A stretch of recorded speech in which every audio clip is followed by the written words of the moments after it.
Baik, Assalamualaikum warahmatullahi wabarakatuh. Kembali lagi kita dalam kegiatan layanan bimbingan dan konseling bersama saya Nita Puspitasari. Kali ini kita akan membahas tentang sikap meminta maaf dan memaafkan.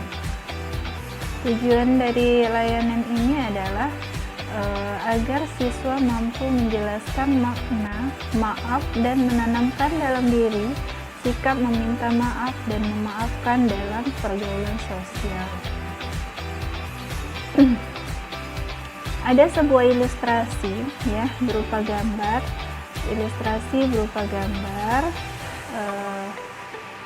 dua ekor kuda yang memiliki tujuan yang sama, ingin mendapatkan makanan mereka.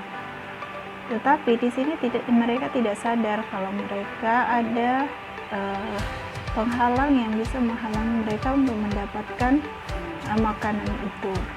Karena keegoisan masing-masing ya, keinginan masing-masing tanpa memikirkan orang lain, berusahalah mereka untuk mendapatkan makanan itu. Tapi apa yang terjadi? Bisa kita lihat di sini, mereka tidak sama sekali mendapatkan makanan yang mereka inginkan itu.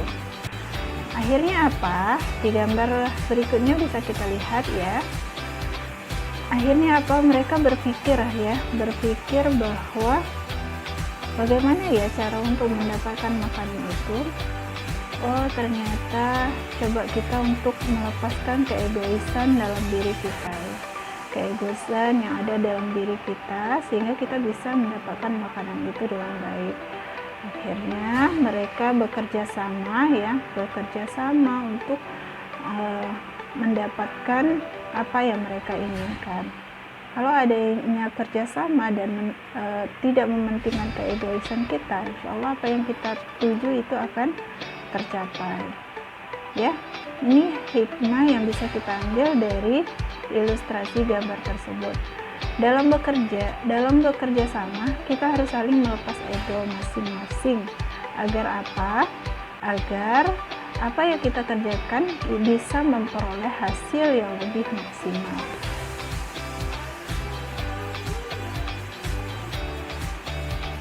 Salah satu kekurangan manusia adalah suka berbuat salah dan dosa. Manusia membutuhkan cara untuk menutupi kekurangannya itu, khususnya dosa kepada sesama manusia. Saat orang lain berbuat salah dan dosa yang terarah kepada diri kita diajari untuk memaafkan. Dan saat kita berbuat salah dan dosa kepada orang lain, kita diajari untuk meminta maaf.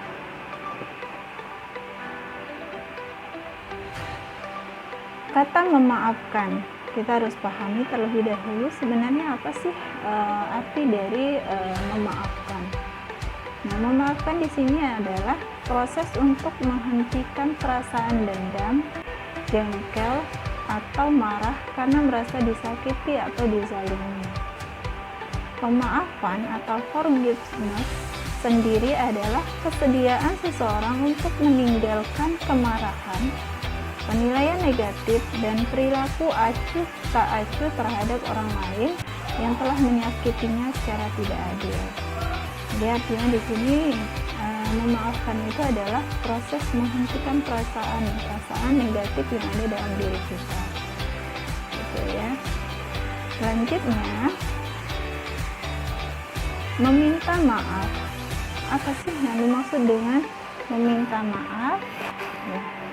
Ini kata yang semestinya terucap setelah melakukan kesalahan adalah maaf. Wajarnya pada saat menyadari bahwa diri telah melakukan kesalahan, maka meskipun sukar diucapkan, tetap saja perlu untuk meminta maaf kepada seseorang yang telah tanpa sengaja kita sakiti. Namun, walau hanya satu kata, terkadang itu sangat sulit dan sukar untuk kita ucapkan. Benar kan? Insya Allah ya. Karena pada umumnya kita lebih mendahulukan gengsi dan karena kesombongan yang berada di dalam diri kita sendiri.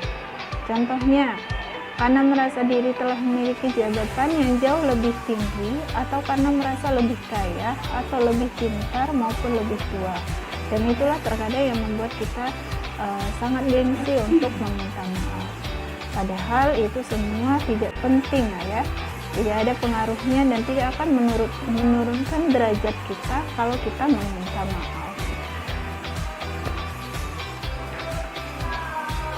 Oke. Selanjutnya, bagaimana sih cara agar kita bisa meminta maaf dengan keikhlasan hati kita? Sini akan saya sampaikan 10 cara bagaimana meminta maaf. Yang pertama, yang harus kita lakukan adalah tanamkan kesadaran dalam diri kita, sadari dalam diri kita bahwa kesalahan itu adalah tanggung jawab atas tindakan kita. Jadi kesalahan itu adalah tanggung jawab atas tindakan kita ya. Di sini ya.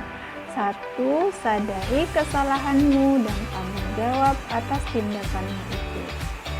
Jadi agar memudahkan kita bisa bergerak untuk meminta maaf, pertama sadari dulu kesalahan kita. Yang kedua, bertindak cepat ya. Jadi ketika sudah melakukan kesalahan, segeralah bertindak cepat, jangan ditunda-tunda. Karena kalau ditunda-tunda, akhirnya kita enggan untuk meminta maaf. Kemudian yang ketiga, tuliskan permintaan maafmu. Nah, kalau seandainya sangat sulit untuk diucapkan, coba dituliskan, dilatih dalam diri kita untuk mengatakan kata maaf tersebut. Yang keempat, berlatih meminta maaf ya. Berlatih meminta maaf ini bisa kita lakukan misalnya di depan cermin. Latih diri kita untuk rileks bagaimana kita untuk meminta maaf. Kemudian yang kelima, minta maaf secara langsung. Nah, ini bila perlu, kalau ada keberanian dalam diri kita, kalau kita sadar melakukan kesalahan, kita bisa langsung meminta maaf. Kemudian yang keenam, memintanya untuk mau memaafkanmu. Nah, di sini maksudnya memintanya untuk mau memaafkanmu dalam artian bukan memaksa ya, bukan memaksa, bukan membuat seseorang malah tambah benci dengan kita, tapi meminta maaf, memintanya untuk mau memaafkan kita dengan cara yang baik. Kemudian yang ketujuh, berikan pengganti atas kesalahan yang telah kamu buat. Jadi maksudnya di sini, contoh ya, misal kita meminjam sesuatu dan ternyata apa yang kita pinjam itu rusak. Nah, segeralah untuk mencari penggantinya dan segeralah untuk meminta maaf. Kemudian yang kedelapan, mendengarkan perasaan teman. Ini ya. Kalau kita sering mendengarkan perasaan teman, insya Allah untuk keinginan untuk meminta maaf itu pasti akan muncul dalam diri kita, gitu ya. Jadi yang ke-9, ambil langkah selanjutnya. Ambil langkah selanjutnya di sini, ketika kita sudah berdamai dengan teman kita atau dengan orang lain yang kita sakiti, maka ambil langkah selanjutnya untuk senantiasa menjalin silaturahmi atau menjalin persahabatan yang lebih baik. Yang ke-10, move on dari masa lalu. Jadi lupakan masa lalu atau kesalahan yang sudah kita lakukan dan kita niatkan untuk berubah lebih baik. Gitu ya, ada 10 cara bagaimana cara meminta maaf dan itu bisa kita tanamkan dalam diri kita supaya pribadi kita menjadi pribadi yang suka meminta maaf. Oke, pernahkah kalian membuat kesalahan? Oke, tentunya ya kita berkaca pada diri kita masing-masing. Pastinya kita semua pernah membuat kesalahan. Nah, di sini apa yang kalian lakukan kalau ternyata melakukan kesalahan? Nih ada 2 versi biasanya. Pernahkah kamu ketika melakukan kesalahan mengatakan maaf ya? Mudah-mudahan pernah, dan ini bisa menjadi sebuah kebiasaan pada diri kita ketika melakukan kesalahan segera ucapkan minta maaf. Atau malah seperti ini, enggak gua kan nggak salah, padahal kata-kata ini bukan akan menyelesaikan masalah, tapi akan memperpanjang masalah yang ada. Jadi jangan sampai kita termasuk pribadi yang egois dan hanya mementingkan perasaan diri kita tanpa mau meminta maaf. Nah, ada sebuah kata mutiara, mutiara yang mungkin bisa memotivasi kita. Di sana tertulis, tak ada satupun obat yang dapat menyembuhkan sakit hati melainkan memaafkan. Jadi kalau kita tidak mau hati kita sakit, hati kita sedih, marah atau segala macam, jadi itu harus ada kesadaran dalam diri kita untuk menumbuhkan diri untuk ikhlas memaafkan kesalahan orang lain. Insya Allah sakit hati dalam diri kita tidak akan ada. Nah, kita berdoa kepada Allah semoga diri kita termasuk ke dalam seorang yang pemaaf, seorang yang pemaaf yang bisa meminta maaf dan memaafkan kesalahan orang lain. Karena itu indahnya persahabatan, kehidupan sosial kita kalau seandainya sifat ini bisa tertanam dalam diri kita. Oke.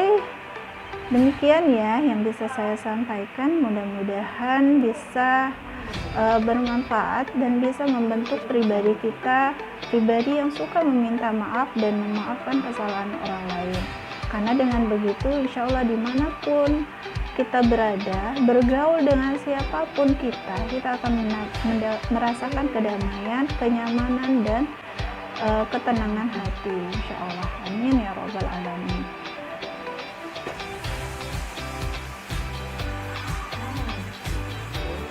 Oke, syukron. Wassalamualaikum warahmatullahi wabarakatuh.